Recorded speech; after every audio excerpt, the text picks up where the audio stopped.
In this video, I'll show you how to add vias in Fritzing.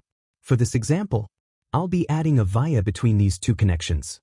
First, let me remove the existing connections. Now, go to the Parts section and search for via. Once you find it, simply drag and drop the via onto the PCB board. Next, select the via and open the Inspector section.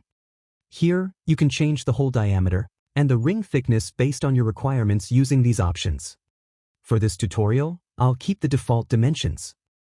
After that, connect one point from the component to the via, just like I'm showing in the video. Once the first connection is done, double-click on the dotted line to complete the connection. If you have done everything correctly, then you should see the green indication in all the 3 points. And that's how you add a via in Fritzing. Thanks for watching.